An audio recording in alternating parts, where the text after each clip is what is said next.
Shalom. Ya, bagi Bapak Ibu yang tanggal 1 kemarin gak ibadah, saya ucapkan selamat tahun baru. Karena memang hanya 1 kali ibadah kemarin dan tempat terbatas. Terima kasih buat pengertiannya, menunggu sampai hari Sabtu untuk tetap ibadah di base ibadah Bapak Ibu.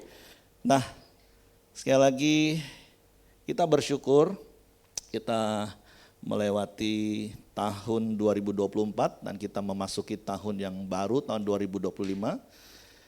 Seperti tadi Andy juga katakan, segala sesuatu bisa berubah di dunia ini. Bahkan setelah khotbah hari tanggal 1 kemarin, saya di WA, ternyata memang gak jadi.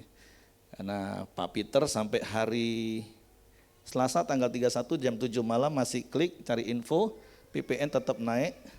Tapi begitu besok paginya dia klik ternyata nggak jadi, balik lagi jadi laporannya wah belur bagi perusahaan-perusahaan yang harus kelola.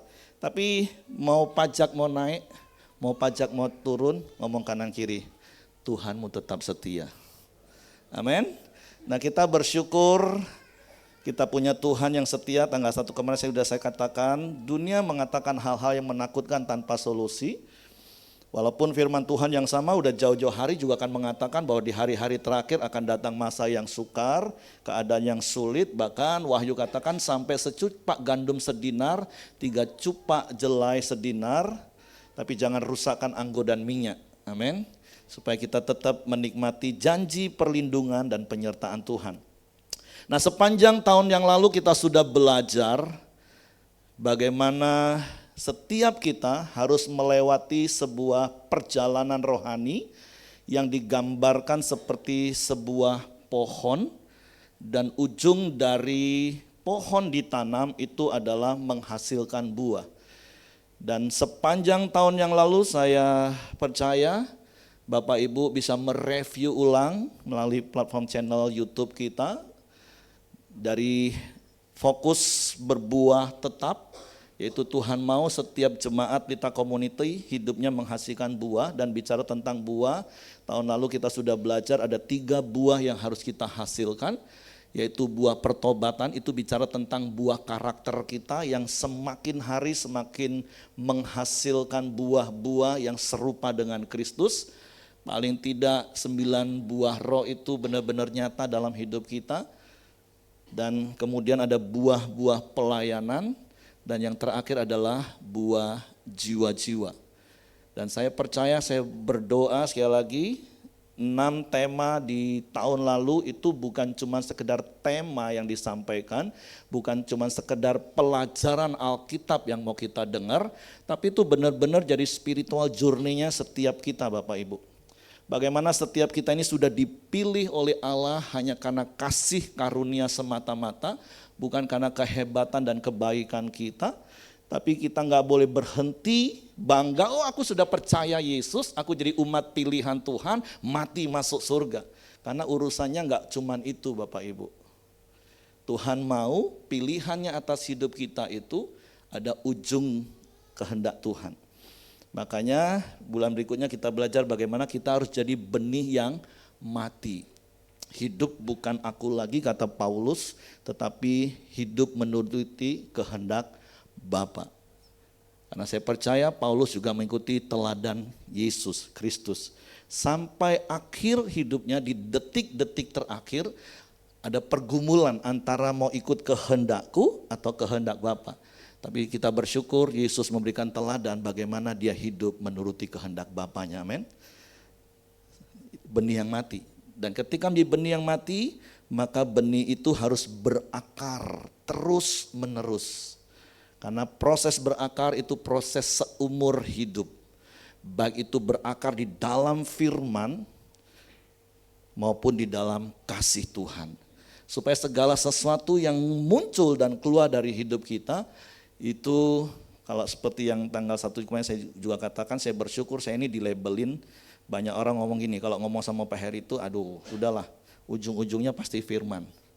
Ya karena kan memang 95% hidup kita itu ditentukan oleh namanya respon otomatis Bapak Ibu.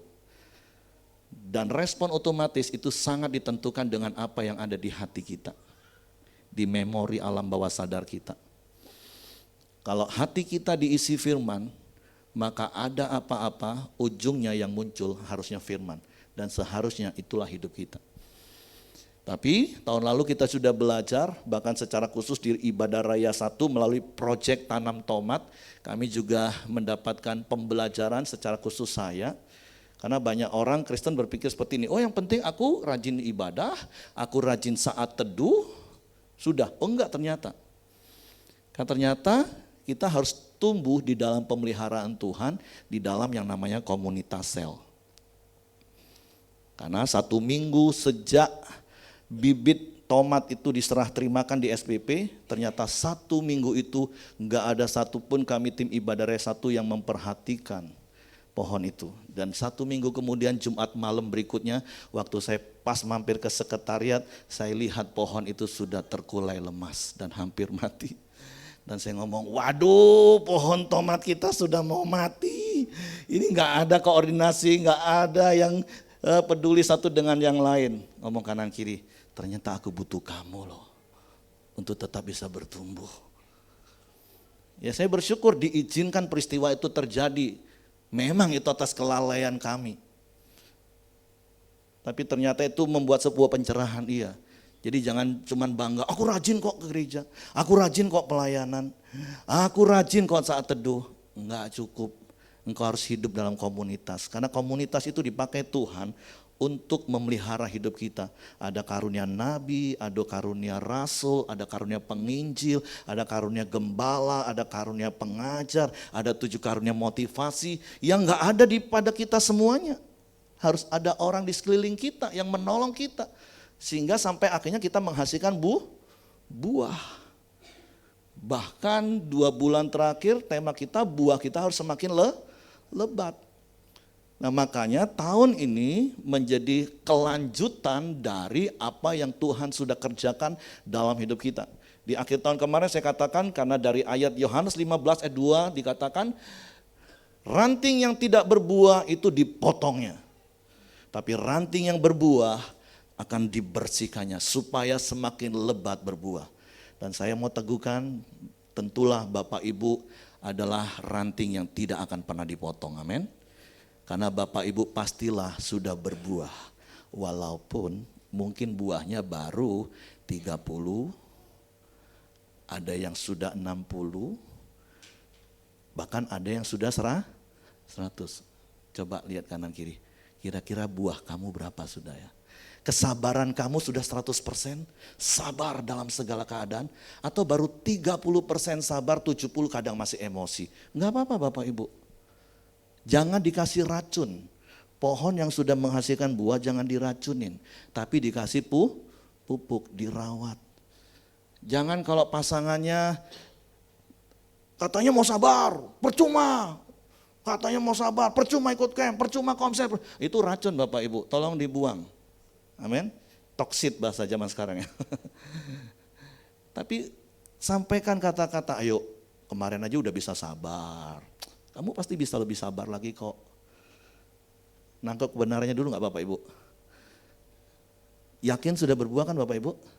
Dari buah karakter. Coba Bapak Ibu, saya gak tahu apakah di akhir tahun kemarin Bapak Ibu evaluasi hidup Bapak Ibu, suami istri, orang tua anak. 1 tahun kemarin itu apa yang berubah dalam hidupmu? Kesabaranmu sudah meningkatkah? Tingkat rasa amanmu di dalam Tuhan sudah meningkatkah? Memasuki tahun penuh dengan kekhawatiran, hidupnya benar-benar bergantung sama uang. Uangnya bukan gak ada, baru turun sedikit saja pendapatan sudah wah. Makanya seperti tanggal 1 kemarin saya katakan, kalaupun pajak naik gak apa-apa Bapak Ibu gak usah takut. Paling-paling pendapatanmu agak berkurang sedikit, gak jadikan kau miskin. Gak usah panik, gak usah lebay. Kalau engkau yang ngomong, kami bukan pengusaha Pak.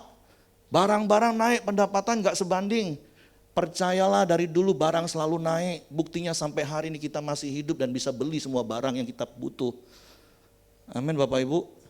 Jadi gak usah lebay hidup ini. Kalimat terakhir yang Resa katakan tentang keserakahan, apa Resa? Keserakahan itu bukan hanya bicara kita pengen dapat uang lebih banyak. Tapi keserakahan itu apa? Masih ingat?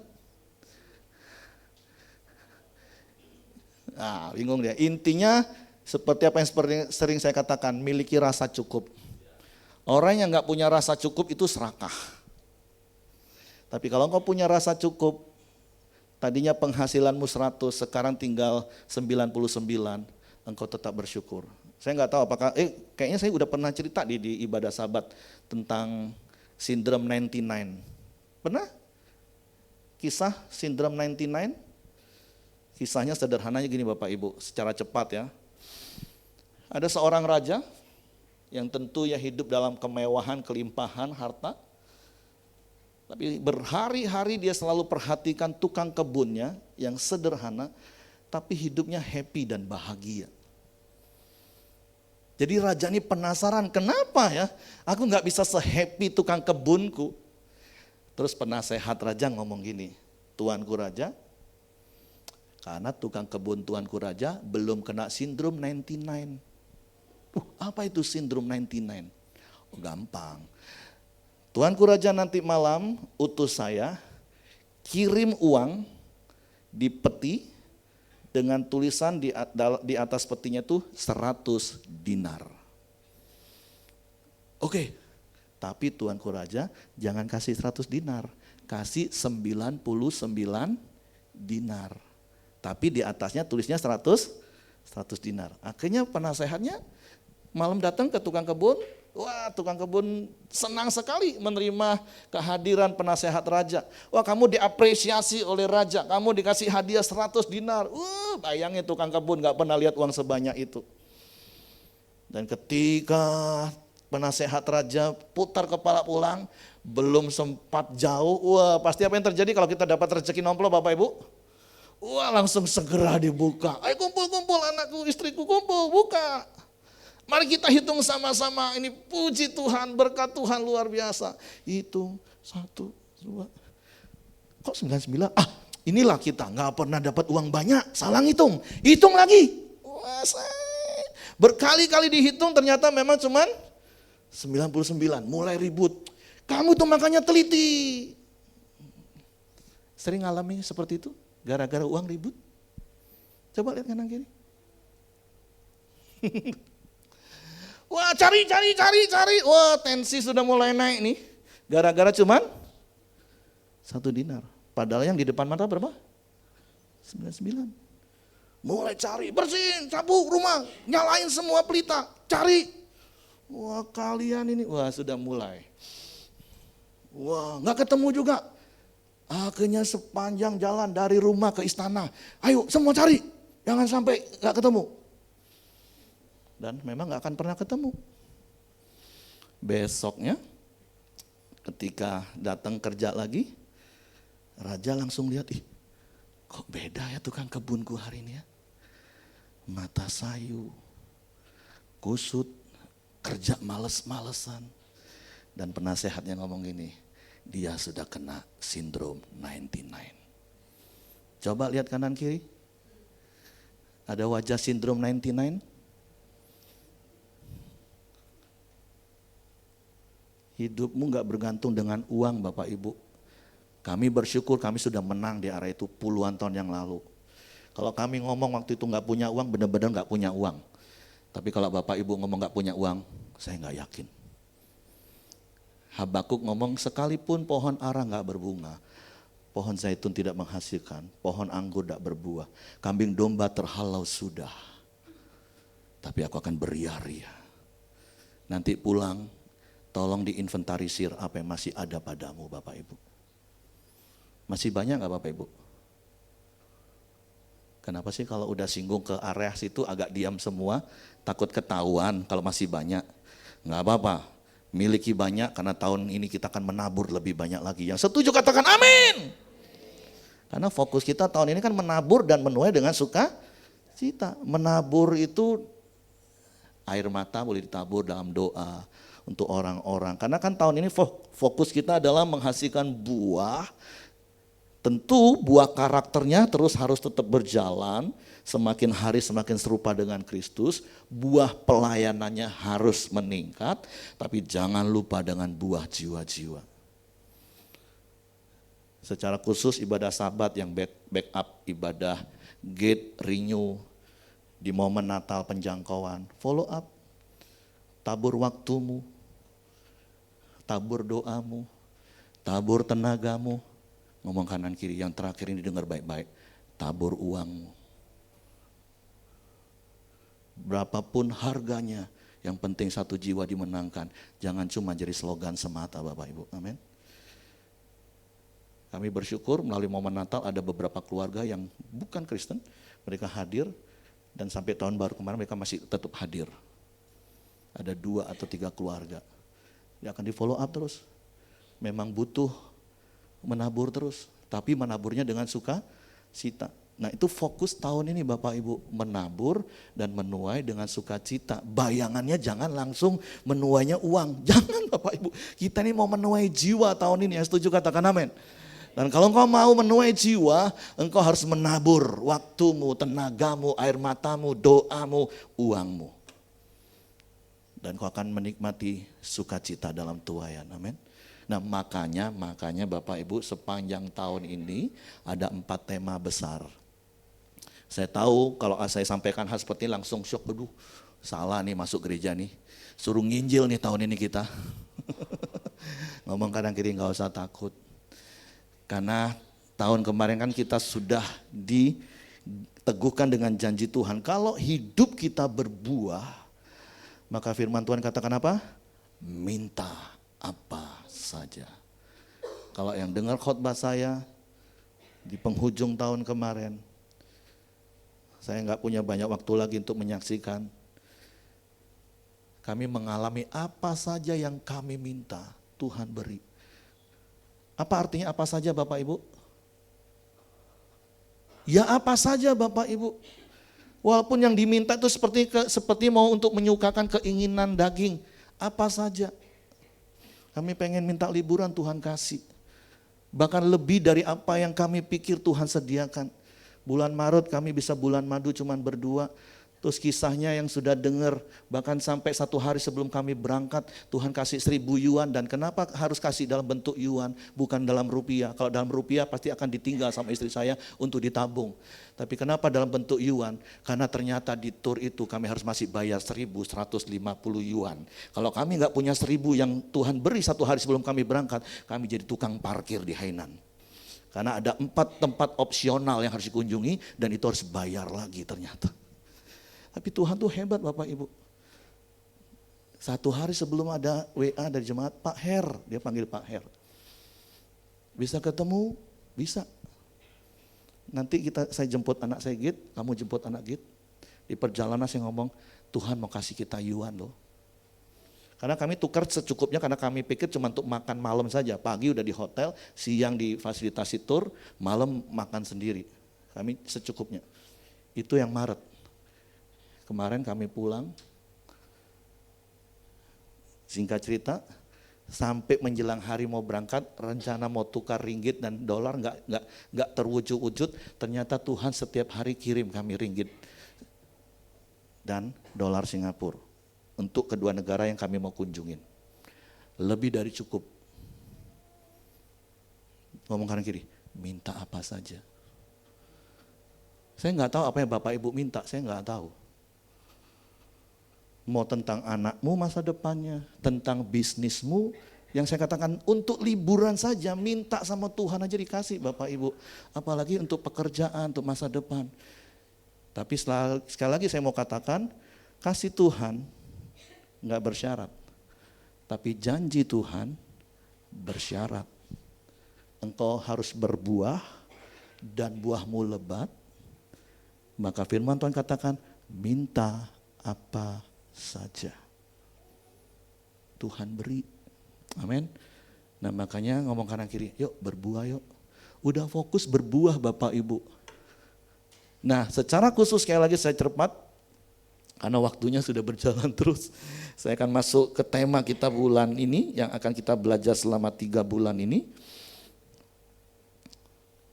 Untuk kita bisa menghasilkan buah secara khusus, buah jiwa-jiwa, ingat Bapak Ibu ya, buah karakter harus terus bertumbuh, jangan dikasih racun tapi dikasih pupuk.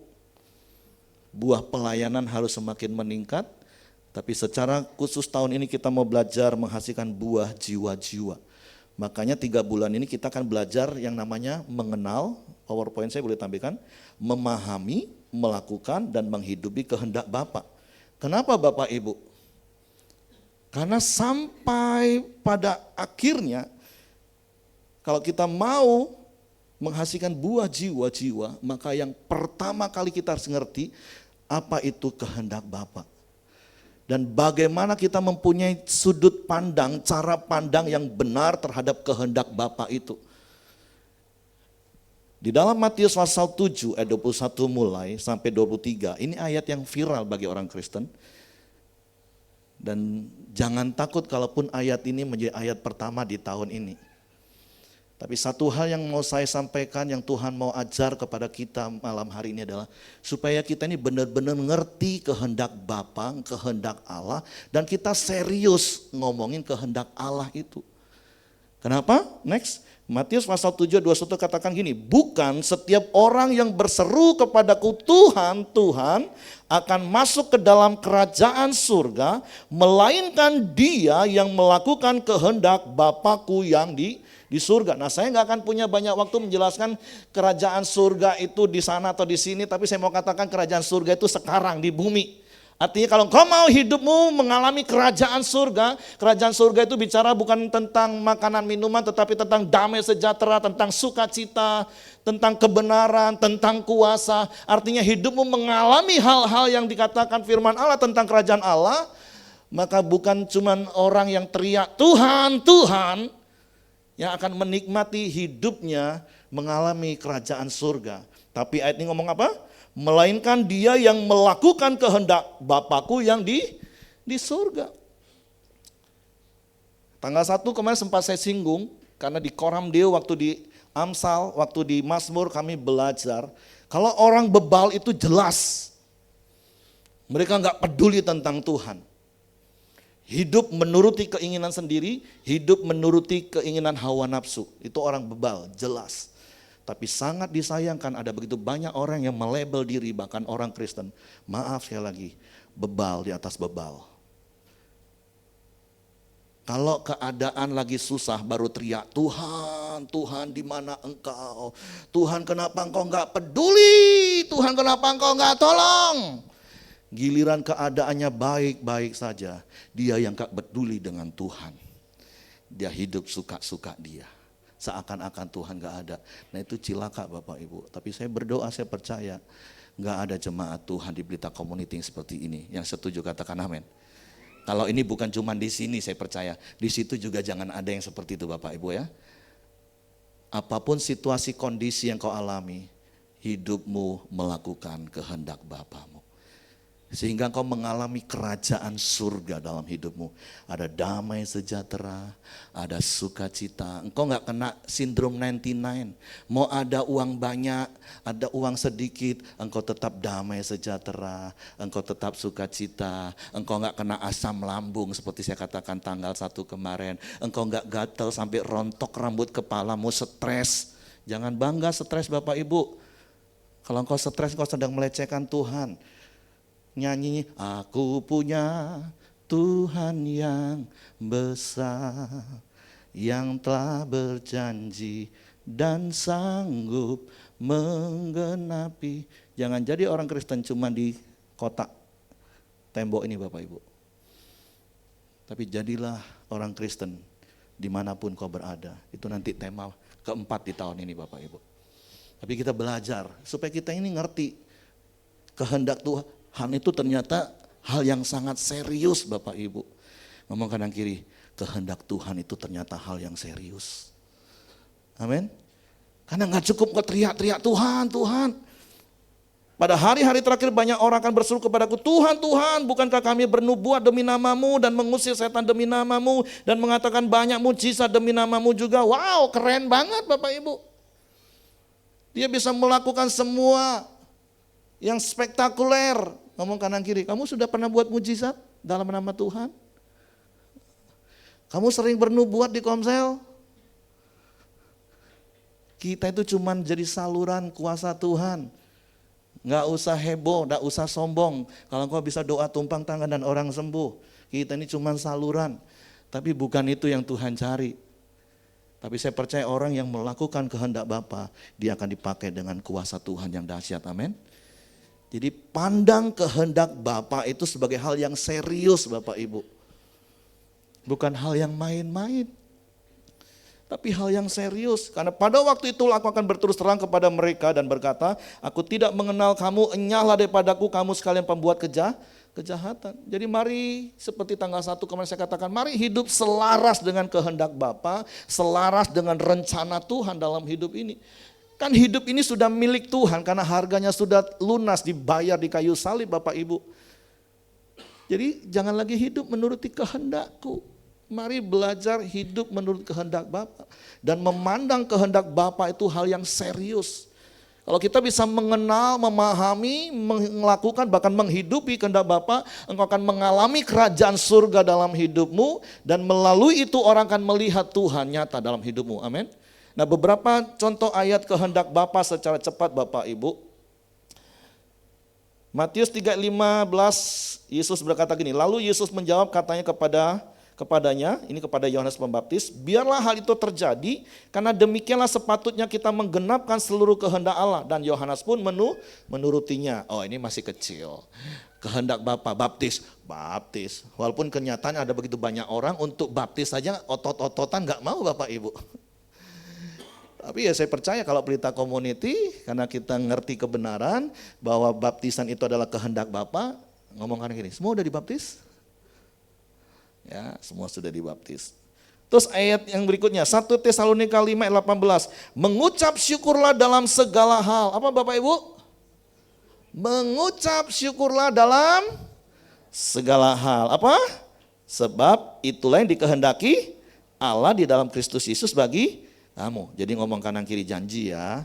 Sepanjang hidup kita yang sisa ini nggak boleh bersungut. Karena persungutan itu dosa pemberontakan Bapak Ibu. Yang Tuhan kehendaki apa? Mengucap syukur dalam segala keadaan. Suami, istri, orang tua, anak, anggota komsel ngomong, aku akan ingetin kamu ya. Kalau kamu udah mulai, aduh. Ingetin gimana? Mengucap syukur dalam segala keadaan. Masalahnya ada begitu banyak orang dinasihati mengucap syukur malah apa? Ngelawan. Enak be kau ngomong ucap syukur. Kau beda ngalami, enak be kau ngomong. Ngomong kasih tahu. Ternyata itu kehendak Tuhan loh mengucap syukur. Amin Bapak Ibu. Berikutnya.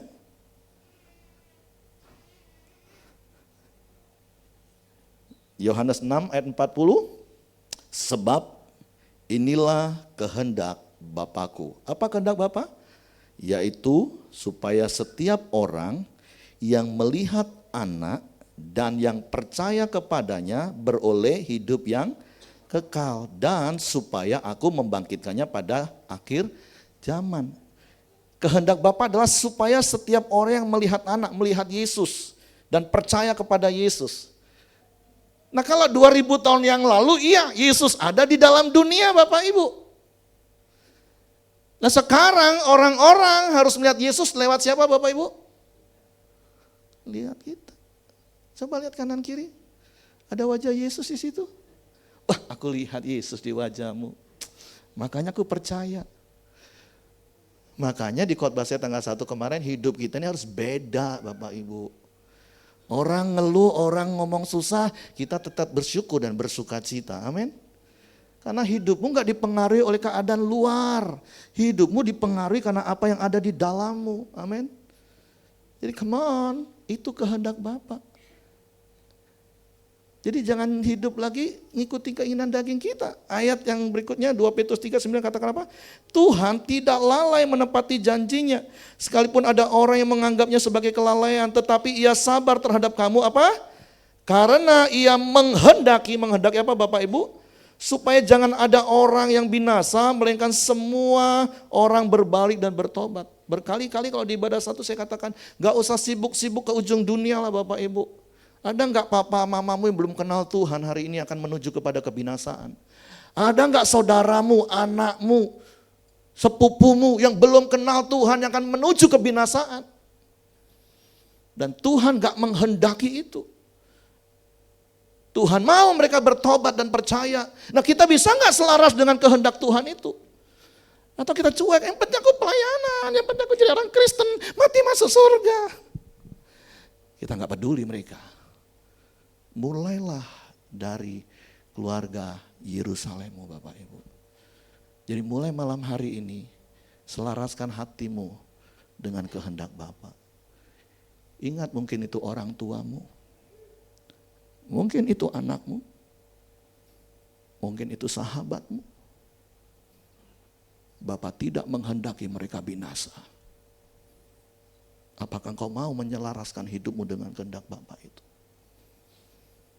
Amin. Jadi mengerti kehendak Bapa.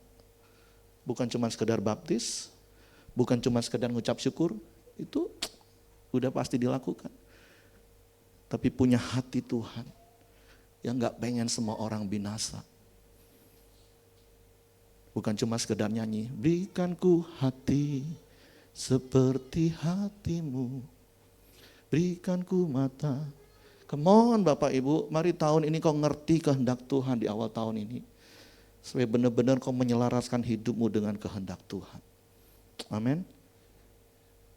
Baca lagi ayat-ayat ini. Supaya kau ngerti ternyata kehendak Bapa itu serius Bapak Ibu. Nah yang secara cepat yang kedua. Cara sederhana kau hidup dalam kehendak Bapa. Praktek 4M Bapak Ibu. Berkali-kali saya akan gak pernah bosan dari mimbar ini, saya akan ingatkan 4M Bapak Ibu. Mau itu disebut saat teduh kah, mau itu disebut koram deo kah. Walaupun beberapa waktu yang lalu sempat ada pertimbangan mau dihapuskah, tapi saya mendorong hari ini. Bersyukur kesepakatan terakhir video renungan itu tetap ditayangkan. Berkali-kali saya katakan konten gak konten, bagus gak bagus, khotbah itu bukan pada kontennya. Tapi apakah kau melakukan apa yang kau dengar? Mungkin tayangan tetangga lebih bagus. Saya nggak melarang Anda menonton. Paling tidak diawali dengan sikap menghargai pemimpinmu sudah sampaikan renungan. Renungan itu nggak sampai 2 menit, nggak sampai 3 menit Bapak Ibu. Daripada engkau habiskan 1 hari scroll TikTok, Reels, video apapun. Kenapa nggak di awal bangun tidur engkau lihat? Makanya Jenny kami paksain jam 5 pagi kau harus sudah kirim video itu. Saya agak keras ngomong? Iya, saya tegas. Karena saya mau setiap jemaat menghasilkan buah. Amin. Ngomong kanan kiri, serius ya. Mulai besok dilihat ya video itu ya. Cuman 2 menit. Mau belepotankah omongannya? Perhatikan saja baik-baik. Baca seluruh ayatnya. Kalau memang gak mau baca seluruh ayatnya, makanya dengerin yang 2 menit itu saja. 1 poin. Karena di dalam Matius pasal 7 ayat 24 katakan, setiap orang yang mendengar perkataanku ini dan melakukannya. Jangan kita menjadi orang yang cuma menggenapi apa yang ditulis Paulus kepada anak didik Timotius. Di hari terakhir orang hanya akan mengundang guru-guru, tukang-tukang dongeng yang hanya menyenangkan telinga mereka. Dan maaf, saya percaya Bapak Ibu gak akan undang tukang dongeng. Tapi kalau Bapak Ibu hanya mau dengerin khotbah yang nyenengin telinga Bapak Ibu, sama saja engkau cuma denger dongeng. Yang harus kau lakukan adalah denger, renungkan, dan lakukan. Makanya berkali-kali kalau orang ngomong, bagus ya khotbahnya Pak ya. Maaf, bagi saya cuma 1 prinsip khotbah bagus. Kalau kamu praktek. Amin. Saya tahu dari sisi saya sebagai hamba Tuhan, sebagai penyampai, penyaji, saya harus belajar public speaking supaya saya bisa menyampaikan dengan baik. Tapi tujuannya adalah supaya pesan Tuhan itu sampai dengan baik dan Bapak Ibu melakukannya. Bukan cuma sekedar memuaskan telinga. Oh kalau si A khotbah bagus, kalau si B aduh putar-putar pusing. Jangan menilai khotbah tentang hal itu Bapak Ibu. Dari 45 menit khotbah, pasti paling tidak ada satu peremaan yang Tuhan ngomong secara pribadi. Udah itu saja yang kau tangkap dan itu saja yang kau lakukan. Itulah khotbah terbagus hari itu yang kau dengar. Yang setuju katakan amin. Amin. Karena apa? Ya sama dengan orang yang bijaksana yang mendirikan rumahnya di atas batu, kemudian turunlah hujan dan datanglah banjir, lalu angin melanda rumah itu, tetapi rumah itu tidak rubuh sebab didirikan di atas batu. Yang akan mendapatkan keuntungan siapa? Bukan yang pengkhotbahnya Bapak Ibu, tapi engkau yang melakukan firman itu. Saya nggak tahu badai apa yang akan Tuhan izinkan kita alami sepanjang tahun ini, saya nggak tahu. Karena Tuhan memang nggak pernah berjanji langit akan selalu biru, jalan akan selalu mulus. Tapi kalau engkau hidup menurut kehendak Bapa, dimulai hidup praktek 4M, membaca, menerima firman Tuhan setiap hari, merenungkannya siang dan malam, melakukannya sebagai gaya hidup dan membagikannya sebagai kesaksian hidup, hidupmu akan kuat menghadapi apapun. Hidupmu gak akan lagi terpengaruh dengan keadaan dunia. Dunia, kan kita nyanyi, biar bumi bergoncang, gunung beranjak-ranjak. Namun kasih setia Tuhan tidak akan pernah berubah, amin. Berbanding terbalik dengan setiap orang yang mendengar perkataanku dan tidak melakukannya, saya minta waktu beberapa menit. Ia sama dengan orang yang bodoh yang mendirikan rumahnya di atas pasir.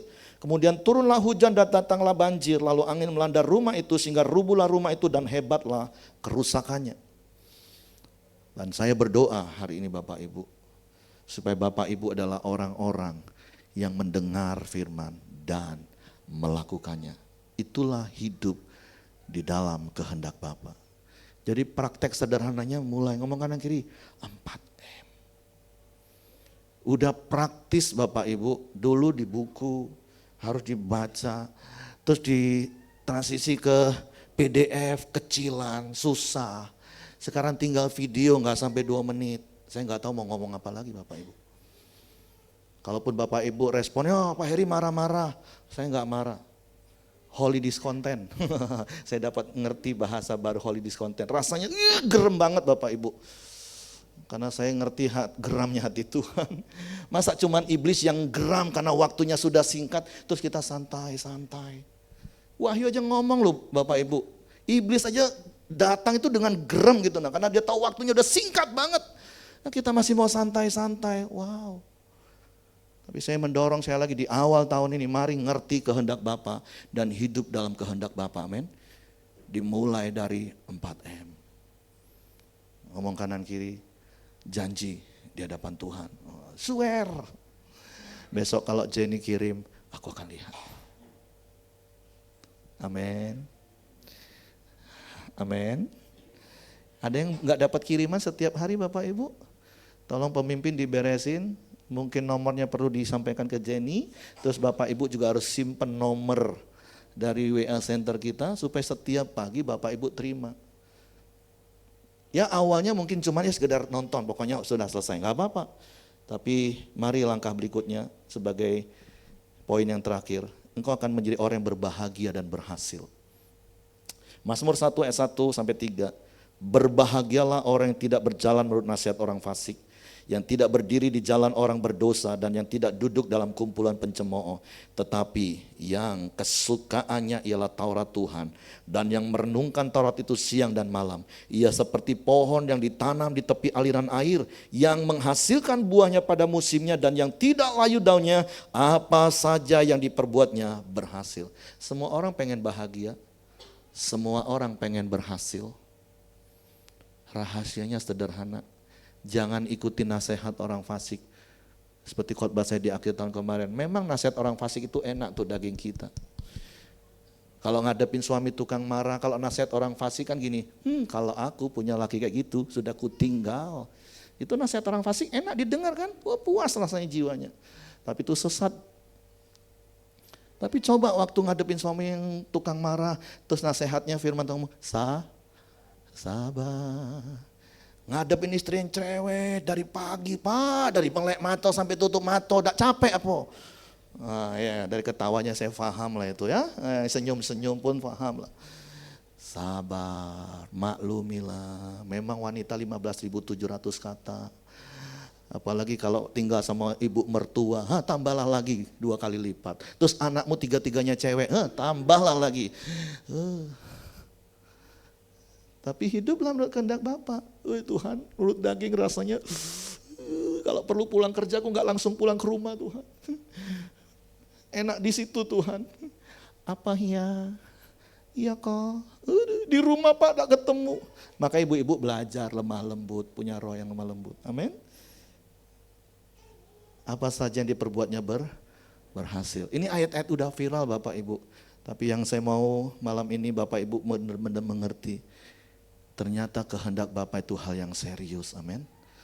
Jadi mari kenali, fahami, lakukan dan hidupi kehendak Bapak. Dimulai saja dengan 4M. Amin. Tuhan memberkati. Saya minta maaf, saya lewat 3 menit. Saya serahkan kepada Edi. Siapkan hati untuk terima perjamuan Tuhan.